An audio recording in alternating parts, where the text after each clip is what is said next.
গত 1 জুলাই এক প্রেস ব্রিফিংয়ে নতুন কর কাঠামো ঘোষণা দেন নওগাঁ পৌর প্রশাসক। সেখানে তুলে ধরেন পৌরসভার উন্নয়ন ও সেবার মান বাড়াতে কর বাড়ানো হয়েছে। পৌরসভায় বিদ্যুৎ বিল বাবদ প্রায় 5 কোটি টাকা বকেয়া।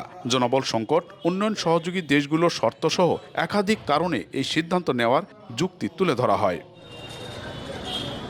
তবে ঘোষিত কর বৃদ্ধির হার দেখে হতবাক পৌরবাসী। আগে যেখানে একটি বাড়ির গৃহকর ছিল মাত্র 360 টাকা, এখন সেটি এক লাফে 117 গুণ বাড়িয়ে ধরা হয়েছে প্রায় 42,000 টাকা। এমন সিদ্ধান্তে সামাজিক সংগঠনগুলো প্রতিবাদ সভা ও মানববন্ধন বিক্ষোভ করছে।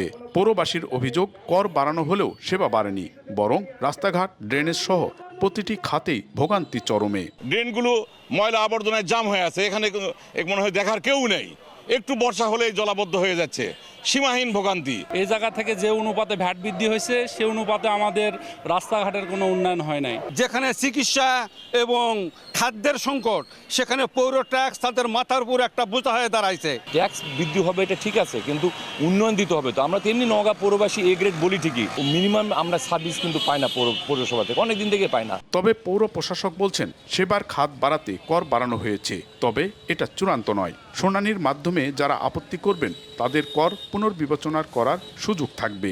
যদি কোনো ব্যক্তি মনে করেন যে আমার হোল্ডিং ট্যাক্সটা একটু বেশি হয়ে যাচ্ছে, তিনি সেটা পুনর্বিবেচনার জন্য আবেদন করতে পারেন। কমিটি যে ডিসিশন দেবে সেটাই চূড়ান্ত ডিসিশন।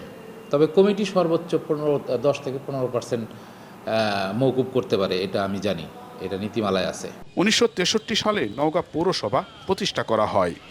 1989 সালে নওগাঁ পৌরসভাকে প্রথম শ্রেণীর পৌরসভা ঘোষণা করা হয়।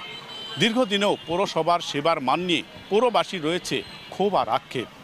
38.36 কিলোমিটার আয়তনের এই পৌরসভার বাসিন্দা 3,60,000।